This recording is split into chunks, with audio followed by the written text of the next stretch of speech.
Boa noite a todos. Mais uma vez, é um prazer estar aqui. Agradecer o gentil convite do Márcio. Estive aqui na casa uns meses atrás, fazendo também uma palestra a respeito de Jesus, muito bom, gratificante. Está aqui, como em todo e qualquer casa espírita, que é sempre um templo de amor de Jesus e de nosso Criador. Então, nós nos sentimos felizes por estarmos aqui juntos hoje, desfrutando desses momentos, que é um momento de recolhimento. Na verdade, é um momento que nós voltamos um pouco para dentro de nós mesmos. E o grande objetivo de quando vimos a casa, seja por que motivo for, é sempre nós procurarmos um pouquinho daquela paz, que a gente sempre quer. A paz interior, a paz no ambiente. E o grande desafio nosso é podermos vivenciar essa mesma paz todos os instantes de nossa vida e principalmente dentro de nossos lares. Então a grande luta nossa é transportar essa paz que nós sentimos aqui, esse amor que nós sentimos aqui, para dentro de nossas casas. Esse é o nosso grande desafio, principalmente por quê? Porque nós sabemos que pela reencarnação nós estamos no lugar certo, no instante certo, rodeado das pessoas certas, para nós então podermos cumprir aqui o nosso objetivo. E tudo começa onde? Dentro de casa.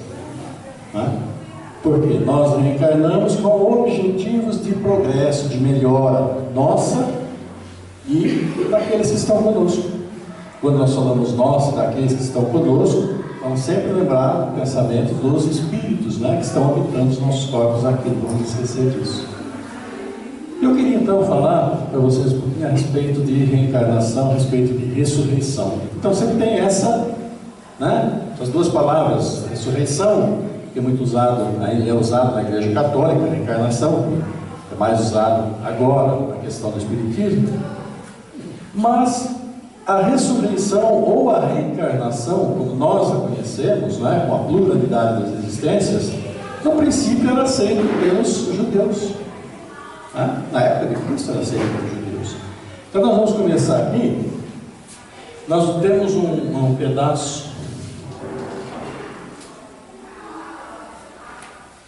Esse é o trecho de Isaías, profeta Isaías, que está na Bíblia, tirado. Diz o quê? Aqueles do vosso povo que se tenham feito morrer, viverão de novo. Ele fala, viverão de novo. Aqueles que estavam mortos ao redor de mim, ressuscitarão. Despertai do vosso sono e cantai os louvores de Deus, vós que habitais na poeira, porque o orvalho que cai sobre vós é um orvalho de luz, e porque arruinareis a terra e o reino dos gigantes. São palavras de Isaías. Então, isso vai tirado do Evangelho, segundo o Espiritismo, está lá. Eu fiz uma edição, eu tirei algumas partes, então aquilo que mais fala para nós no momento. Essa passagem de Isaías também é bem explícita. Aqueles do vosso povo que se tenham feito morrer, viverão de novo. Então, quem morre vai viver de novo, bem isso. Se o profeta pretendesse falar da vida espiritual, se quisesse dizer que aqueles que se tenham feito morrer não estavam mortos em espírito, ele teria dito, vivem ainda e não viverão de novo. Então Isaías, quando fez essa colocação, ele disse para aqueles que estavam ouvindo, para nós que estamos lendo e observando agora, aqueles que se fizeram morrer, viverão de novo. Então você que morreu, você vai morrer de novo. Se ele quisesse falar, está colocado apenas no espírito, eles dizeriam que vivem ainda. Por quê? O espírito é imortal, sabemos disso. Não sabemos quantos milhares de anos cada um de nós tem espiritualmente. A única coisa que nós sabemos é que a bagagem espiritual que nós temos, que as crianças que estão aí têm, que aquelas que estão em desenvolvimento ainda na mãe terão, que aquelas que serão geradas também terão, é resultante de todas as vidas anteriores, toda a experiência que teve. Então isso é bem claro em Isaías, dizendo que os judeus na época já aceitavam evidentemente a questão da reencarnação, só que eles usavam a ressurreição. Não é, pois, duvidoso que, sob o nome de ressurreição, O princípio da reencarnação era uma das crenças fundamentais dos judeus. E ele foi confirmado por Jesus e pelos profetas de maneira formal, onde se segue que negar a reencarnação é negar as palavras de Cristo. Aí entra a questão do homem. O que o homem faz? O que, em análise, cada um de nós fazemos. Por quê? Se nós formos analisar por nossa experiência pessoal de cada um, pela experiência daqueles que estão ao redor de nós, nós temos a certeza absoluta que sempre alguém vai, como se diz, puxar a brasa da sua sardinha. É uma coisa comum, como se diz, né? Puxar a brasa para a sua sardinha, e realmente o é. Ou legislar em causa própria, como os famosos legisladores fazem muitas das vezes, existe em causa própria. Então, aqui nesse caso, o homem foi adaptando a sua história aos seus próprios interesses. Nós vamos ver já como isso aconteceu. Estas palavras constituirão um dia a autoridade sobre esse ponto, como sobre muitos outros, quando forem meditadas sem preconceito. Então a questão da reencarnação, a existência, realmente, que ela é realmente feita, existe. Como diz aí no Evangelho, há 150 anos atrás, 160, tudo isso vai ser meditado por muito tempo. E nós sabemos que cada vez mais esse conceito de reencarnação, ou aquilo que se chama dentro da doutrina, né, a pluralidade das existências, vai sendo cada vez mais aceito. Se não aceito por total, o interesse aumenta cada vez mais, e nós bem sabemos disso, né?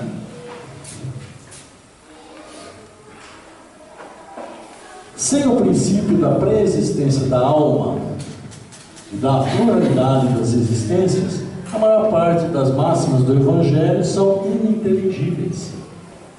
Por isso deram lugar a interpretações tão contraditórias. Este princípio é a chave que deve restituir seu verdadeiro sentido. Por quê? Isaías, que veio bem antes de Cristo, veio lá bem antes de São João Batista, ele dizia isso: aqueles que se fizeram morrer vão viver de novo. Implícito a questão da reencarnação. Agora, depois, com o passar do tempo, aí apareceu a ressurreição como é entendida hoje. Você vive uma vez, faz o que tem que fazer, e no desencarne você vai seguir o seu caminho lá para cima, pelo meio, ou casos terríveis, mais para baixo. E pronto. Então, ficaram essas duas questões. Mas por que aconteceu isso? E onde que aconteceu isso? A história nos diz, vocês se lembram, né, do tempo dos bancos escolares, a questão do Império Romano, né, que dominou o mundo à época. Até que chegou um ponto que o Império era tão grande e ficou difícil de controlar. Resolveram então partir o Império Romano em Ocidente e Oriente. A parte do Ocidente ficou em Roma, a parte do Oriente foi para a Turquia, na época Constantinopla. Naquela época da Turquia, teve o imperador Justiniano, e ele se engraçou com uma moça, uma prostituta da época, Teodora. Com o tempo casou-se com ela. Como uma prostituta virou então a imperatriz de Roma, as demais começaram, como se diz, a subir, né? A importância, porque uma delas era a imperatriz. Então começaram a se dar muita importância. E a Teodora, como era uma mulher de muita personalidade, inclusive a própria história conta que ela fez muitas coisas boas à época, ela começou a se sentir incomodada. E o que ela fez? Ela pegou todas as prostitutas que ela conhecia da época, umas 300, diz a história por aí, e fez com que todas desaparecessem. Uns dizem que foram enviados para conventos e lá ficaram. Outros dizem que realmente foram todas assassinadas. Quando o povo ficou sabendo disso, do desaparecimento, né, começaram então a época, inclusive como na época era comum a ideia, mesmo do Isaías, né, quem morreu vai viver de novo, começaram a falar, chegou no ouvido da Teodora, que pelo que ela fez pelo desaparecimento de todas aquelas mulheres, ela iria apagar as existências futuras. Nós sabemos, né? Agora salteado isso. Ela ia apagar. E deu uma comoção imensa. O que ela fez? O Justiniano, que era imperador, né, à época, ouvia muito porque ela dizia, apaixonada realmente por ela, fizeram convocar todos os bispos à época para um concílio. E nesse concílio, os bispos eles foram convidados, entre aspas, tá? Eu coloco aspas, quer dizer uma outra coisa, não é um convite, é uma obrigação, é um chamado. E não venha para ver, imperador. E a época então, por influência da Teodora, mudou-se. O que era costume de se conhecer pela reencarnação, que era vigente à época, desapareceu em uma penada. E aí entrou o conceito novo da ressurreição que está até hoje. Quer dizer, claro e evidente, a ação do homem segundo os seus próprios interesses, que é tão comum, infelizmente, hoje em dia nós temos exemplos aos montes por aí. A partir dessa época, então, que ficou essa situação. Mas o que nos interessa mesmo é a questão da reencarnação. Essa foi uma pequena historinha para ver por que existe, então, essa situação.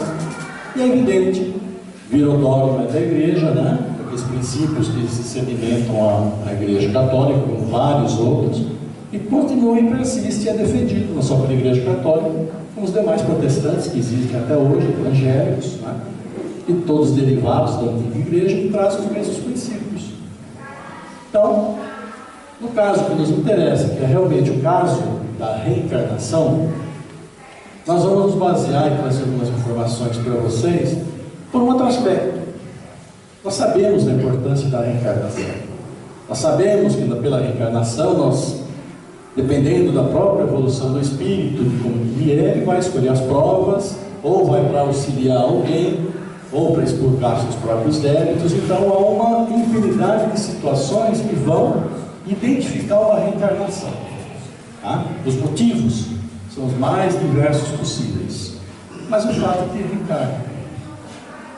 Eu quero trazer para vocês então a questão da reencarnação, desenvolvimento do ser humano e o que vai acontecendo com ele a partir do momento que todos nós conhecemos. Mas antes, isso daí é retirado do Evangelho segundo o Espiritismo. Eu quero trazer para vocês uma parte que é retirada do Livro dos Espíritos. Tá? O vermelhinho aí, né? Vocês vão reconhecer inclusive a voz do quem responde.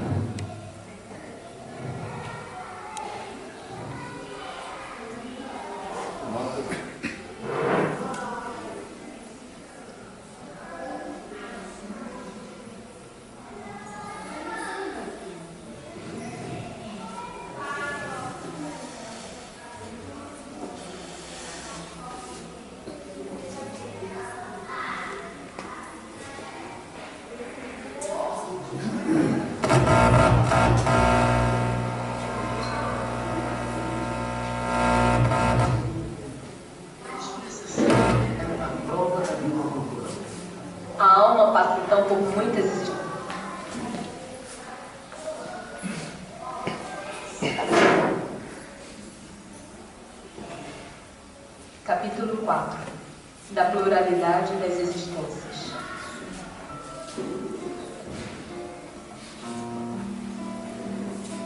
Essa parte é do Livro dos Espíritos, capítulo 4.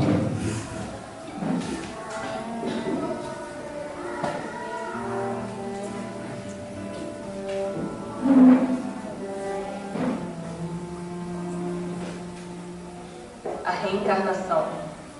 Como pode a alma que não alcançou a perfeição durante a vida corpórea acabar de depurar-se?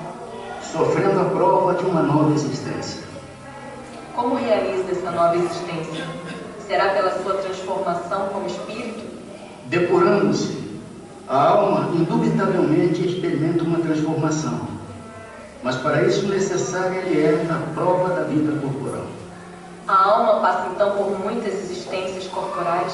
Sim, todos contamos muitas existências.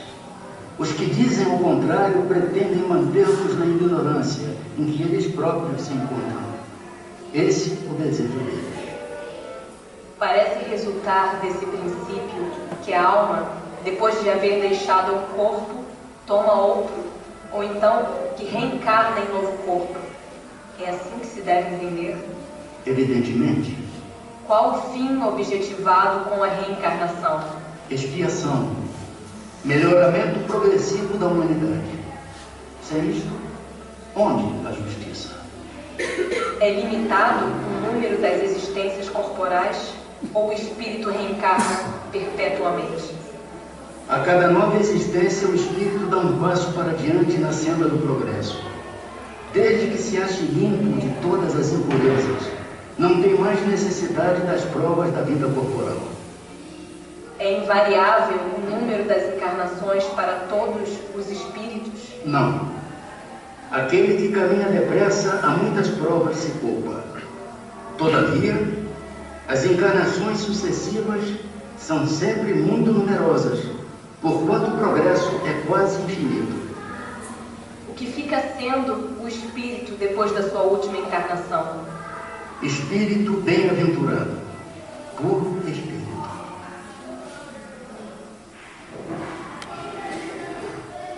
Conheceram o ator aí?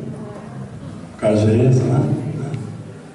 Então vocês têm aí o que fala o livro dos Espíritos. E tiveram aqui uma parte do que fala então o Evangelho segundo o Espiritismo. Na sequência aqui,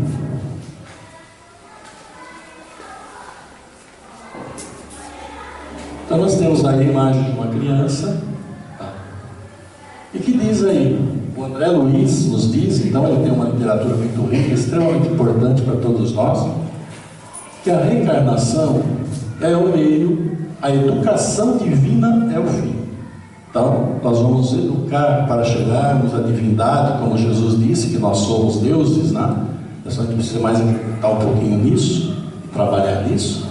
A reencarnação é o meio, e a educação divina é o fim, tá? É o objetivo.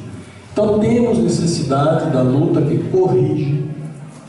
Então, a reencarnação é isso: corrigir, renova, restaura e aperfeiçoa.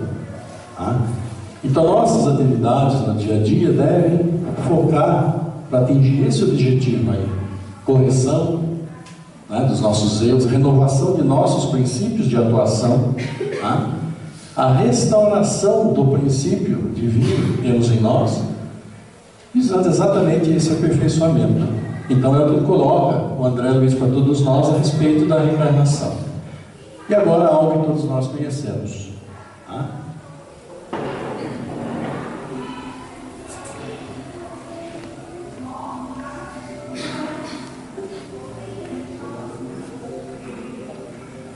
O alvo, o princípio da vida, tá?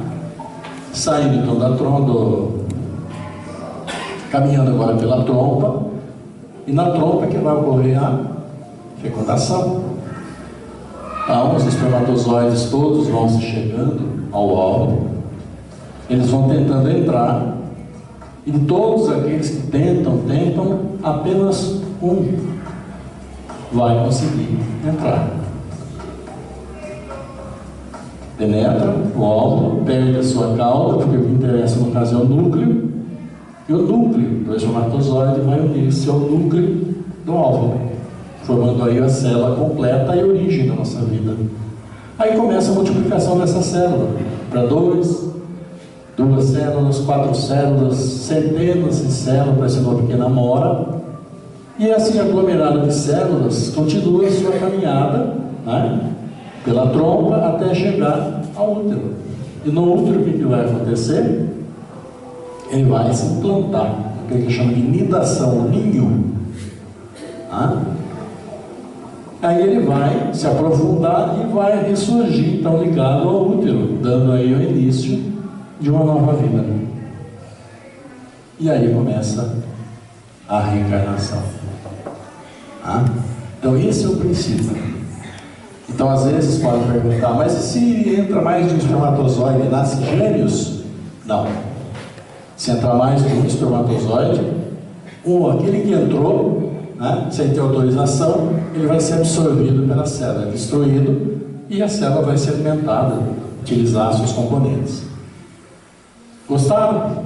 Lembrar um banco de escola, né? Parece um banco de escola. Isso daí que às vezes a gente só ouve falar, mas às vezes fica difícil até de imaginar. Então esse desenho foi muito importante para isso. Então nós temos aí, rememorando, né? Sempre é bom, o óvulo saindo, ele caminhando, espermatozoides chegando,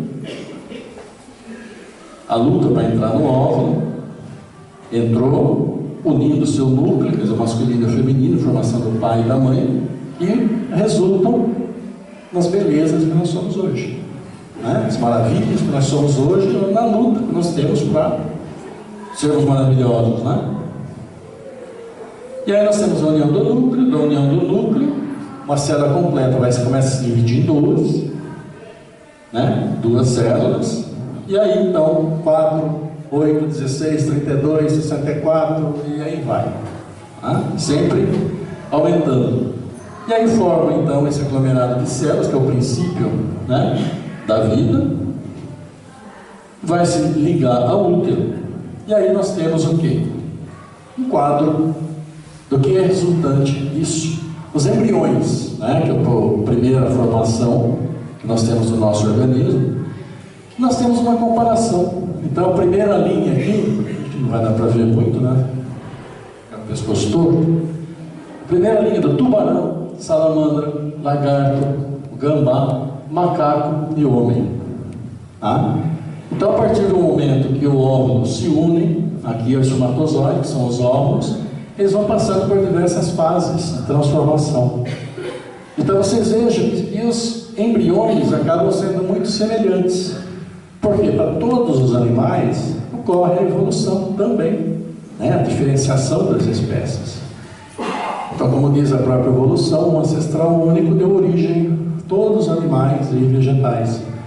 Então, especificamente nos animais, eles têm essa semelhança pelo seu desenvolvimento, pela sua origem, né? Vocês vejam ali que está muito próximo na questão da herança, ali é o embrião do macaco e do homem, por questões óbvias até, morfologicamente são semelhantes, tá? Muito bem. Agora então que vem a parte que realmente interessa a todos nós, a questão do desenvolvimento da reencarnação. Esse princípio que nós vimos, ele vai continuar dentro do útero da mãe até os 9 meses, quando a criança então nasce. A criança desenvolveu-se naturalmente, nasceu. 0 dias de vida, né? Então está aquele pequenino ser que mal enxerga, mal ouve, mal tudo, totalmente dependente, tá? E aí nós vamos considerar uma primeira fase, que seria de 0 até os 6 meses de idade. Não nos esqueçamos jamais que o processo de reencarnação começa quando ocorre a união do óvulo e espermatozoide. Uniu, o espírito ali já começa a se ligar. E vai ligando molécula a molécula. Conforme a criança, o embrião vai se desenvolvendo, o espírito vai se ligando. Por quê? Porque o perispírito, que é o corpo espiritual, ele tem a mesma estrutura nossa. Então não tem como ele se ligar totalmente ao novo indivíduo que está chegando se ele não tiver a estrutura correspondente. Se a criança não tiver um pulmão ainda pronto, não tem como o perispírito do espírito se ligar lá, tem que estar pronto. Quando não tem o olho pronto, mesma coisa. Então o espírito, o que acontece? Vai se ligando aos poucos. Quando a criança nasce, ela está, digamos assim, morfologicamente completa, né? Ela só vai a partir dali crescer. Mas nós vamos ver que ela não está ainda completinha não, tá? A criança nasce, das primeiras coisas que a gente vê na criança, e que é, quem tem a mamadeira é o dono. Tá? Ou quem dá o peito, quem dá o leite é o dono da criança. Você pega uma madeira, a criança vai com todo mundo, né? Uma beleza. Mama, descansa. E nessa fase, do 0 aos 6 meses, que a criança começa a identificar o seu eu, começa a descobrir ela mesma. Eu falo, quem sou eu? Ela não tem noção de absolutamente nada. Ela enxerga ainda direitinho, está a informação ainda ao seu ouvido, terminando. Então, o que nós vemos numa criança nessa fase? Por exemplo, ela ergue a mão, acha bonito, né? A mão, tira, põe de novo, dá risada. Para ela, nessa fase, ela não sabe que é a mão, não tem conhecimento nenhum. Se ela põe a mão, ela acha bonito, tira, põe de novo, é uma coisa nova para ela. Por quê? Porque ela não tem a memória. E nós temos que guardar as informações. Até os 6 meses de idade, ela vai tendo a noção de si mesma, conhecendo a ela. Por isso que não vai todo mundo, não reconhece ninguém, não sabe quem é pai, quem é mãe, quem não é, se gosta, se não gosta, não tem essas informações. Então, à medida que ela vai desenvolvendo, o espírito vai se ligando, e as funções, então, ela vai demonstrando. Nessa fase, então, é que ela vai descobrindo os aspectos físicos. Ela põe a mão, dá risada, tira, põe, dá risada, ela não tem noção de absolutamente nada. Aí, no final, é que nós vamos ter, então, o aparecimento da sua memória. Ela começa a guardar a informação. Porque essa fase ela não guarda nada, é tudo novo. Ela pode ver a mão dela 1000 vezes, vai ser sempre uma coisa nova para ela. Mas o espírito continua lá.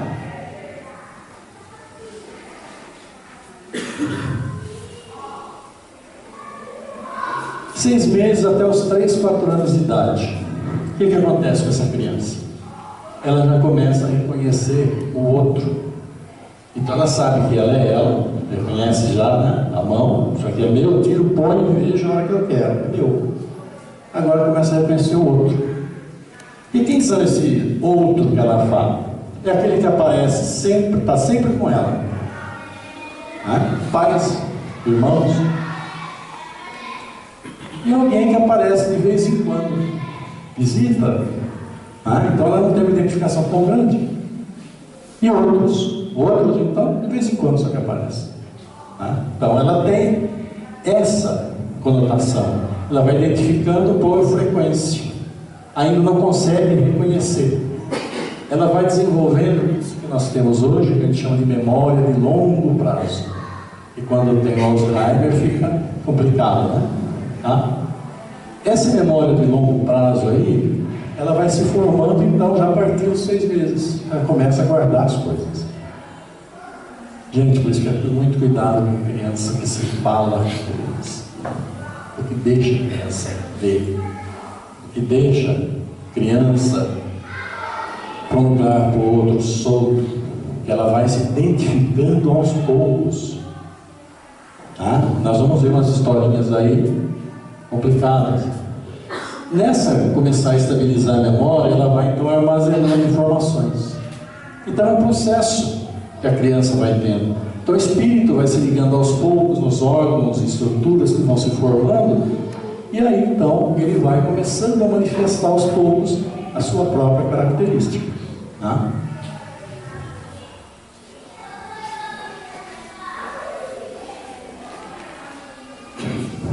4 anos de idade, completam suas conexões nervosas. Até os 4 anos de idade, as células do cérebro ainda estão se formando. Por isso que a criança tem tanta dificuldade de reconhecer esse tipo de coisa. Ela está em formação. O espírito não está totalmente ligado ao cérebro. Não tem como, porque não está completamente formado. A partir dos 4 anos, então vão se completar essas conexões nervosas da criança. Aí o espírito vai se ligar totalmente ao cérebro da criança. Vai desenvolver relações afetivas e emocionais. Então ela começa a identificar aqueles outros. E aí é colocado, isso tudo é uma questão química. Como a gente diferenciar, por exemplo, para vocês, o nosso corpo funciona à base de eletricidade. Então, desde o nascimento, nós estamos com funções elétricas. Nós funcionamos eletricamente. Então, os sentidos nossos, quando nós olhamos, ouvimos, falamos, sentimos calor, sentimos frio, tudo isso é aquilo que nós chamamos os sentidos mecânicos do nosso organismo.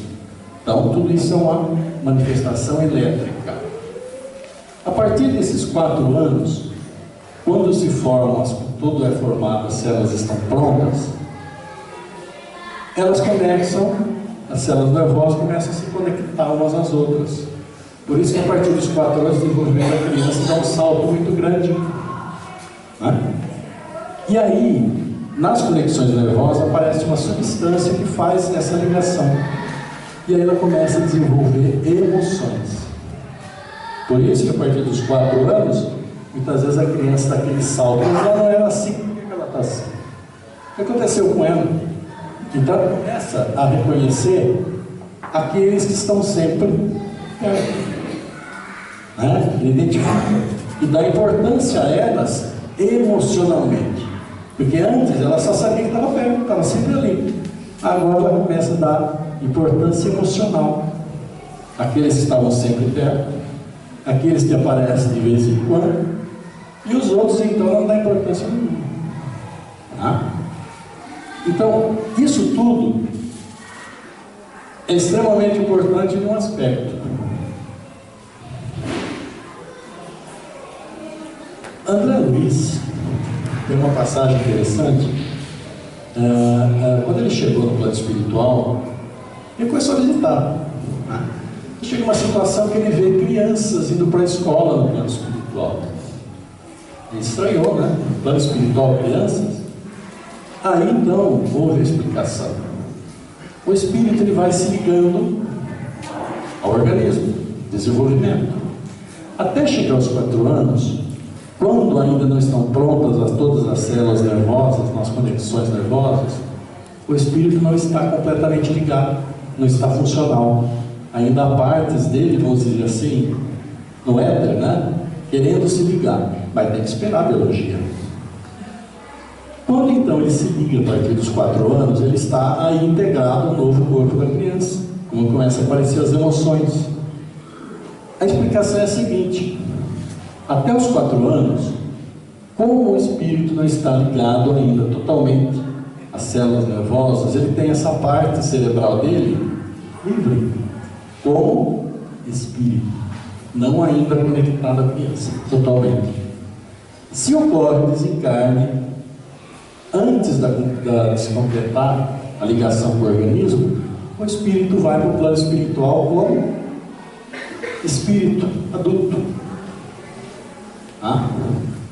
Então, até os 4 anos, por aí, em média, tá? O espírito volta então como adulto. A partir do momento em que o cérebro se forma totalmente, o espírito se liga, aí ele já passa a desenvolver e se adaptar e se sentir como criança. Então, a partir desse instante, se ocorre o desencarne, o espírito vai para o plano espiritual como criança. Então, provando que não existem saltos. Ele tem que chegar no plano espiritual como ele está aqui.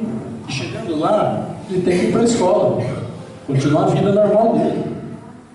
Nós não podemos esquecer o seguinte: às vezes nós imaginamos, por exemplo, que o plano espiritual é igual aqui.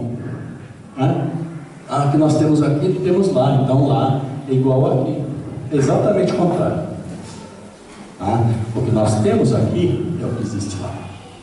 Por quê? Porque os espíritos, as casas espirituais, o plano espiritual existe antes, desde antes de nós existirmos aqui. Então aqui é um reflexo do que existe lá, e não lá o que existe aqui. É uma ideia que nós precisamos ter e colocar dentro de nós. Então, por isso que o espírito nessa fase volta como criança. 7 anos. Então nós temos a estabilização. Okay? Cérebro, estrutura nervosa estabilizados, assim como a estrutura química, estrutura orgânica completa e personalidade estável. Todos nós sabemos essa história, mais ou menos de 7 anos, né? Não, o espírito só vai se integrar aos 7 anos, mas não se sabe por quê. Todo mundo já ouviu dizer isso. 7 anos é a idade que o Espírito toma conta do corpo da criança, realmente. Mas não sabemos os detalhes do porquê. Porque ele tem que esperar a criança estar perfeita, para ele poder ligar o seu perispírito, molécula a molécula, com o corpo da criança. E quando ocorrem questões de deficiências, que são provas também, nós sabemos disso, existem, então há esse problema da ligação. Porque muitas vezes a criança não tem partes que o espírito tem, provas. Isso então nos leva a uma questão. Vocês já ouviram falar daqui, por exemplo, as crianças aos 4 anos é importante colocar música para elas ouvirem, música clássica? Então, muitos acham que é por quê? Para acalmar a criança. A criança sapeca, que não para de ler a música para ela se acalmar. Não é. É porque aos 4 anos, nessa fase, estão terminando as conexões, as multiplicações das células nervosas. E Mozart, essa tranquilidade, aquele padrão de música, auxilia na multiplicação das células nervosas. Então é uma questão biológica, não é tanto para acalmar, mas sim para auxiliar e completar o desenvolvimento da criança. Um fato comum por exemplo, vocês já ouviram falar, todos nós ouvimos falar, daquelas crianças que dizem que lembram do que aconteceu da barriga da mãe. Não lembro. Ou quando se faz uma regressão, conta fatos que ocorreram durante o período de gestação. Agora, surge uma questão falada aqui. Vocês se lembram que a criança, ao nascer, ela não tem memória? Aquilo que nós chamamos de memória de longo prazo, não tem. Biologicamente, a criança não é para lembrar nada do que aconteceu dentro da barriga da mãe. Não tem cérebro. Às vezes, sendo cérebro, a gente não lembra de nada, né? Muita coisa, a gente faz questão de esquecer muita coisa. Mas a criança não tem como. Mas simplesmente quando você faz uma regressão, uma psicologia, né? É uma questão com os psicólogos, faz a regressão, vai contar fatos que aconteceu lá. E realmente acontece. E a biologia está errada quando fala que é impossível ter lembrança da barriga da mãe. Está certo a biologia. É impossível mesmo. Porque não tem ainda pronta a sua memória. Mas acontece que lembra. Por quê? O espírito. A criança não tem a parte cerebral da memória, só que o espírito está lá. Isso desde o momento da fecundação, gente. Por isso que os cuidados durante a gestação são extremos, porque o espírito está lá. O físico pode não estar guardando nada, porque é um monte de células. Às vezes, vocês viram no comecinho, um monte de células, de forma como se fosse uma massa sem posição nenhuma. Só que o espírito está ali. Tem uma história muito interessante a respeito disso. Uma moça, caso real, uma senhora chegou para o Divaldo Franco uma vez e falou assim: Divaldo, eu preciso da sua ajuda. O que foi? Pode falar. Eu tenho uma filha de 3 anos e essa minha filha de 3 anos eu nunca consegui nem carregar no colo. Eu tentar pegar e ela cai de grito, grita, não me aceita de jeito nenhum. Não consegui nem amamentar. O que você pode me falar? O Divaldo falou para ela assim: se me dá um tempo, volta daqui uma semana que eu vou tentar te ajudar. Enquanto isso, ele consultou a espiritualidade. Passou um determinado tempo, voltou a moça e ele pegou e disse a ela: faz o seguinte, quando a sua filha estiver dormindo, tranquila no sono, chegue até ela, converse com ela como se ela estivesse acordada, e fala com ela, peça perdão por algo talvez tenha acontecido que você não se lembra, não saiba, Fala com ela. Vamos ver o que acontece. Passou um tempo, ela voltou. Eu disse, Divaldo, mas foi um santo remédio que você me fez fazer. Né? Eu fiz isso. Falei com ela, dormindo, né? Abri meu coração para ela, dormindo.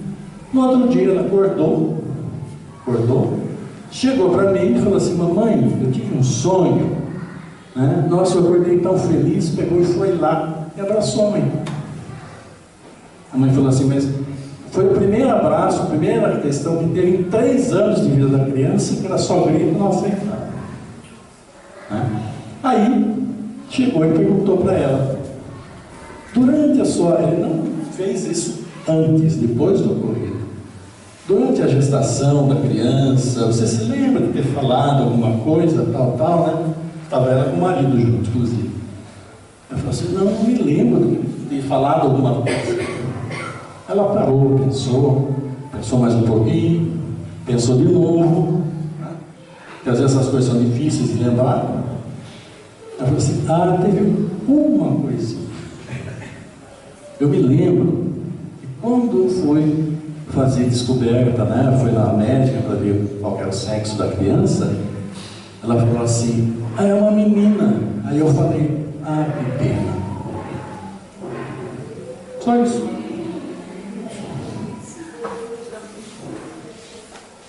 Para vocês verem, que pena, quer dizer, na época eu queria, né? Queria o menino, o marido que mais queria o menino, então também queria. E que pena complicou a vida gestacional da criança e por 3 anos até tivesse essa receitinha milagrosa.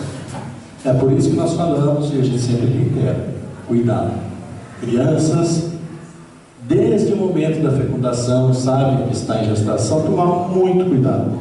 Né? Parece que são detalhes insignificantes, mas não são. E são explicados por toda essa fisiologia, essa questão de formação de personalidade. Isso que a gente colocou é importante na formação da personalidade da criança. Por quê? Se a criança, dessa fase inicial até os 4 anos, quando começa a sentir as emoções, né? Por causa da questão nervosa, se ela sofre algum trauma, né? Nessa fase, até os 6 meses, por aí, ou até os 4 anos, são traumas difíceis de se acertar. Se não fosse a questão, digamos, do Divaldo com essa senhora, quando que ela iria acertar? Então, cuidados são imensos. E é uma responsabilidade dos pais, primeira instância. Por quê? A paternidade e a maternidade é um dom dado por Deus para que se possa reconduzir um espírito à sua prova de melhora, à sua tentativa de melhorar ele, melhorar aqueles que estão com ele. Então, paternidade e maternidade é um dom sagrado. Tanto que, dentro do próprio Evangelho, é colocado a questão de honrar pai e mãe, que nenhum filho, por mais que os pais tenham errado, tem direito de fazer qualquer crítica a ele. Porque o único caso, a responsabilidade que vai fazer é a divindade, é Deus. Pela tarefa divina que foi dada a eles. Falha, todo mundo falha, nós falhamos, mas o cuidado é extremamente importante, porque quando nós falamos disso daí, é o processo de reencarnação, é a responsabilidade que cada um de nós tem com a reencarnação daquele que nós estão vendo. Pode ser desejado, pode não ser desejado, mas é uma responsabilidade, seja qual for o meio pelo qual a criança vem, é uma responsabilidade. E nós sabemos casos e casos de questões de maternidades, de etc, mal conduzidas, que dão problemas terríveis para os pais, principalmente.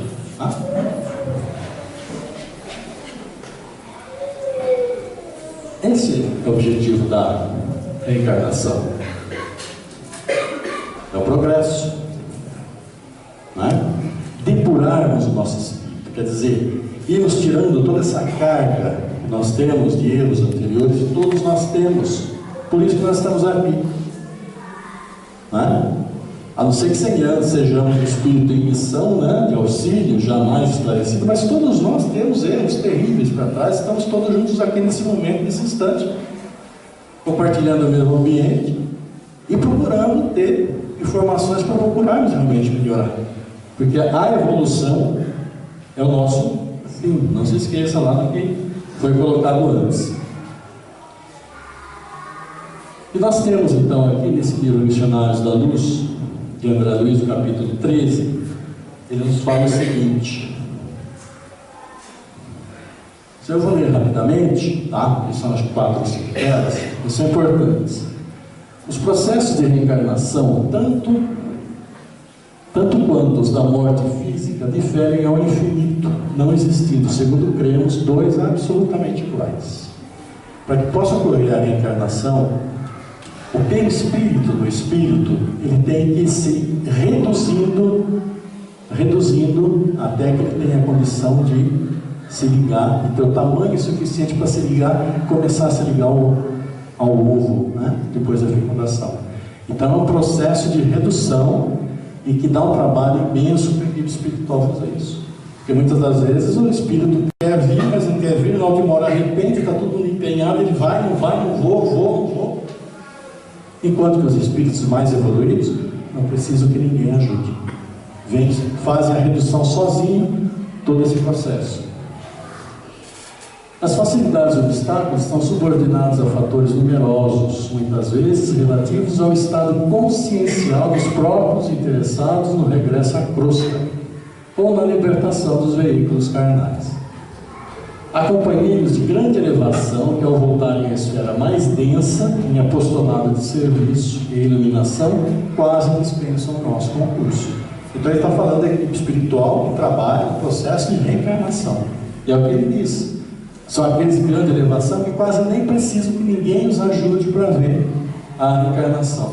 Quem já leu o livro sabe em detalhe disso daí. Quem não leu é bom.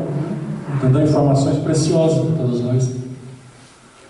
Outros irmãos nossos, contudo, procedentes de zonas inferiores, necessitam de cooperação muito mais complexa. A esfera da crosta é uma escola divina, e o amor, por intermédio das atividades intercessórias, reconduz diariamente ao banco escolar da carne milhões de aprendizes. Atividades intercessórias são preces, são intervenções que são feitas em favor daqueles menos favorecidos. Sempre quando nós fizermos uma prece, qualquer circunstância que seja, não nos esqueçamos de pedir a Deus o auxílio desses nossos irmãos que estão em dificuldades imensas. É uma atividade intercessória para aqueles que nós nem conhecemos, mas nós sabemos que estão em dificuldade muito mais do que as nossas. A criatura terrena herda tendências e não qualidades. O nosso espírito, embora esqueça todo o passado, nós sabemos disso, não ninguém que se lembra do que fez em encarnação anterior. Lembra? Ainda bem? Mas o espírito traz as tendências, o seu jeito de ser, a sua maneira de ser. Por isso que todas as pessoas são diferentes umas das outras, mesmo os gêmeos, que compartilham basicamente o mesmo material genético. Porque cada espírito é único, cada crescimento é único. Se nós queremos crescer, é por esforço nosso mesmo, não tem jeito. Tá? As primeiras, que são as tendências, cercam o homem que renasce, desde os primeiros dias de luta, não só em seu corpo transitório, mas também no ambiente geral que foi chamado a viver, aprimorando-se. Então a tendência vai ser exercida no ambiente que a gente vive. As segundas, que são qualidades, resultam do labor individual da alma encarnada, na defesa, educação e aperfeiçoamento de si mesma nos círculos benditos da experiência. Quando nós encarnamos, nascemos, somos crianças, etc., vamos crescendo, nós já chegamos com tendências. A gente fala assim, mas esse menino tem uma tendência ruim, né? É uma peste esse menino aqui, hoje ela é tão doce. E é a tendência de cada um. Não se sabe o passado, mas a maneira de ser é o que nós apresentamos. E nós trabalhamos para quê? Para melhorar, adquirir qualidades, como está aí colocado. Se o espírito reencarnado estima as tendências inferiores, desenvolverá-as. Aí está. Ao reencontrá-las dentro do novo quadro de experiência humana, perdendo o tempo precioso e menosprezando o sublime ensejo de elevação. Todavia, se a alma que regressa ao mundo permanece disposta ao serviço de alta elevação, sobrepairará quaisquer exigências menos nobres do corpo ou do ambiente, triunfando sobre as condições adversas e obtendo títulos de vitória da mais alta significação para a vida eterna. Então, como está dito aí, tudo depende daquilo que nós fazemos, como encaramos nosso dia a dia, quais os objetivos que nós temos. Em sã consciência, portanto, ninguém se pode queixar de forças destruidoras ou de circunstâncias asfixiantes referentes ao círculo onde renasceu. Por quê? Foi onde nós escolhemos renascer. Haverá sempre dentro de nós a luz da liberdade íntima, indicando-nos a ascensão. Todos nós temos. Às vezes a luzinha está pequeniníssima e não é dentro, mas está lá. Vamos nos esforçar para buscá-la. Praticando a subida espiritual, melhoraremos sempre. Essa é a lei.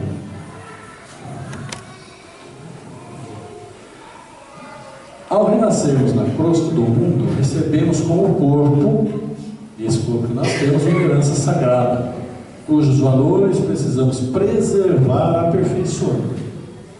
As forças físicas devem evoluir com as nossas almas. Se nos oferecem o vaso de serviço para novas experiências de elevação, devemos retribuir com o nosso esforço, auxiliando-as com a luz do nosso respeito e equilíbrio espiritual no campo de trabalho, educação orgânica. Então esse vaso, está colocado o vaso de serviço, é o nosso corpo. O Espírito se serve do nosso corpo para realizar a sua missão. É sempre procurando melhorar.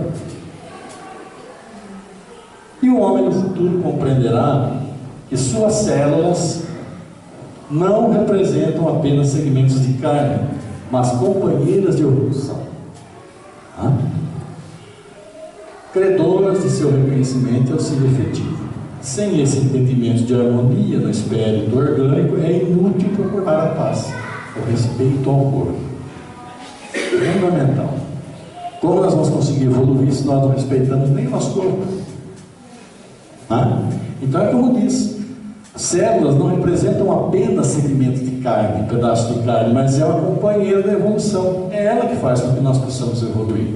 Então é isso que nós precisamos, colocar dentro de cada um de nós. E quantas vezes a gente se sente assim? Túnel, sem saída, jogado num canto, não querendo ver ninguém, bem escondido, fechado do mundo, problemas imensos, e quem não os tem, um cantinho, dá para pensar, e às vezes se acha na ponta do precipício, fazendo que os nossos pensamentos imaginem coisas que não devem, tais quais pôr o pezinho na frente de um trem que está chegando, ou é uma das piores de todas, nós sabemos disso. Quem trabalha em reuniões mediúnicas sabe que isso daí e aquele pezinho na frente do trem, se consumado, vai causar para o espírito. Na realidade, aquele túnel negro que sempre parece que está na nossa frente, mesmo nos piores momentos, nós devemos trabalhar no dia a dia para quê?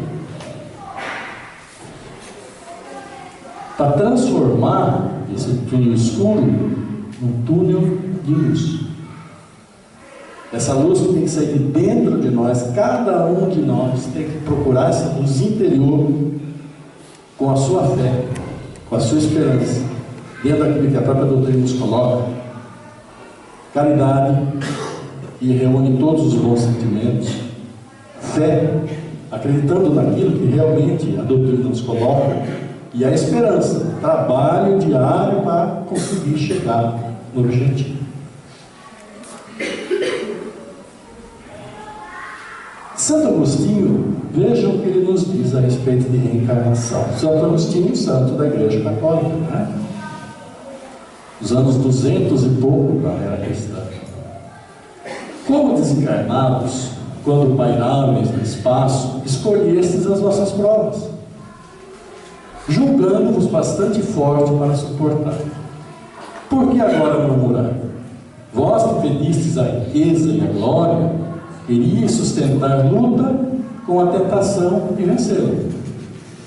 Vós que pedistes para lutar de corpo e espírito contra o mal moral e físico, sabíeis que quanto mais forte fosse a prova, tanto mais gloriosa a vitória, e que se triunfasseis, embora devesse o vosso corpo parar numa estrobina, dele ao morrer se desprenderia uma alma de rutilante alvura e purificada pelo batismo da expiação e do sofrimento. Claro que ninguém quer sofrer, né? Quem aqui veio, se imagina que veio aqui para a Terra, reencarnou para sofrer? Ninguém. Mas faz parte. Nós sabemos disso. Então nós precisamos trabalhar aquilo que a própria doutrina nos coloca, que auxilia a todos nós. Trabalhar a nossa resignação. A aceitação das dificuldades. É o começo. Tá? Exatamente para isso. De estarmos baixadinhos e de repente vamos nos purificando por nossas ações, nossos méritos. Não esperem ações e méritos de ninguém na sua purificação. Trabalhe por si e você vai conseguir. O seu espírito ele vai se depurando, vai eliminando o peso, e é o nosso objetivo aqui, ainda em expiação. E aí, nós temos aí, você sabe o que você é? Você é o manuscrito de uma carta divina. Claro, fomos criados pela divindade, nosso espírito foi criado por Deus, somos o manuscrito de uma carta divina. Você é um espelho refletindo uma nova face. O universo não está fora de você. Olhe para dentro de você mesmo. Tudo o que você precisa já está lá. A questão é nós acreditarmos que tudo que nós precisamos está dentro de cada um de nós. Não é? Essa é a grande questão. Então, o universo está dentro de nós. Nós somos filhos de Deus, criaturas divinas, e cada pai dá ao filho aquilo que tem.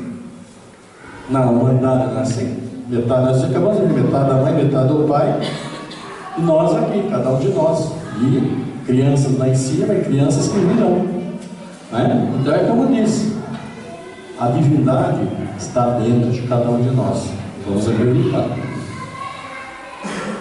E agora, uma musiquinha aí para chegando nos finalmente.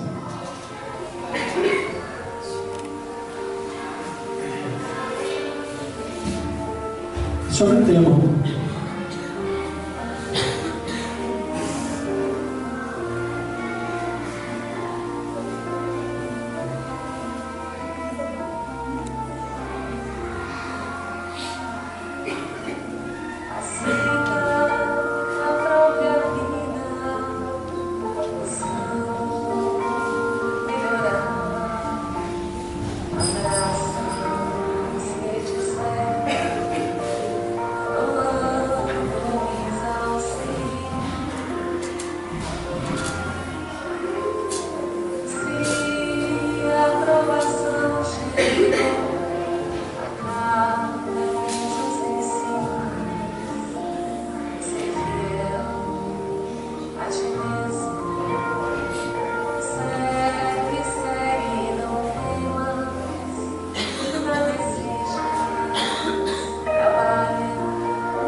Por isso que nos nossos momentos de prece, nossos recolhimentos particulares, quando nós, como disse Jesus, né, abrir a porta do quarto, entra dentro, fecha a porta e ora.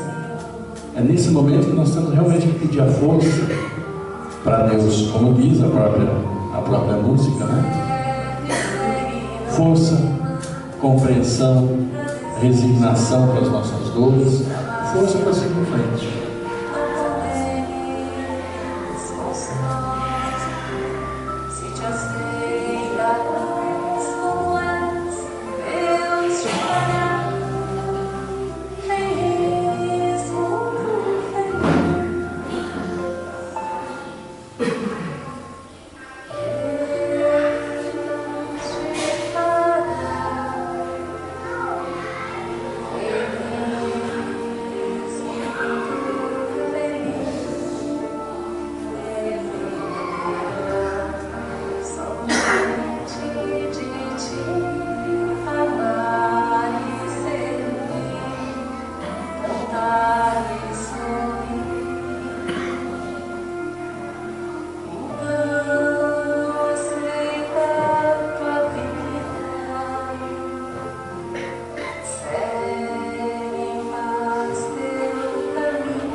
Realmente a questão da aceitação, né? Estarmos prontos para aquilo que é colocado em nosso caminho, por nossa própria vontade espiritual. E aí Emmanuel, encerrando, nos diz: a morte a ninguém propiciará passaporte gratuito para a aventura celeste. Morrendo não é um passaporte para a virtude celeste, nós vamos ficar pulando de nuvem em nuvem, tocando lira, né? Nunca promoverá compulsoriamente homens a anjos. Ninguém que sai de homem vira anjo, jamais. Cada criatura transporá essa aduana da eternidade com a exclusiva bagagem do que houver semeado e aprenderá que a ordem e a hierarquia, a paz, o trabalho edificante são características imutáveis da lei em toda parte. Tá? E encerra dizendo: cada lavrador respira o ar do campo que escolheu. Tá? Então nós respiramos o ar do lugar que nós escolhemos. São escolhas nossas, cabe a nós colocarmos definitivamente isso dentro de nós. Isso vai facilitar imensamente o nosso trabalho, a nossa atividade no dia a dia, né? É um desafio, é evidente que é. E por isso mesmo é muito mais valioso. Tá? E encerrando definitivamente, né? Vamos dizer assim, eu espero realmente que essas informações a respeito do desenvolvimento da criança, a importância do espírito, daquilo que se faz nesse período, realmente fica com cada um de vocês, né? Para ter realmente a noção do nosso dia a dia, do que é tão importante. E quando eu falei a questão da parte elétrica e química, né, da criança, que nós vemos com os nossos sentidos e quimicamente que nós fazemos as nossas emoções, vou dar um exemplo. Né? Vocês estão aqui, aí eu estou aqui. Eu falei, vocês leram, ouviram. Então, isso tudo o que é? É a nossa parte elétrica, né? Os nossos sentidos. A parte elétrica do nosso organismo, o funcionamento do nosso organismo. Agora, a parte química fica para cada um de vocês. Gostei, não gostei, podia ser melhor, demorou muito, demorou pouco. Essa é a parte química. É a emoção que é tirada daquilo que nós vemos na nossa experiência no dia a dia. Tá? Então, nosso organismo funciona assim. As crianças funcionam assim. Então, vamos preservar bem, né, essa parte elétrica para que elas possam ter a melhor química possível no desenvolvimento. interpretando bem todas as informações que elas têm. Bom, agradeço o tempo, né, a paciência de vocês aqui, mas era uma informação que eu queria dar, relatando então a importância da reencarnação para todos nós. Escolha nossa, responsabilidade não é do vizinho, é nossa. Muito obrigado, até uma próxima. Obrigado, Zé.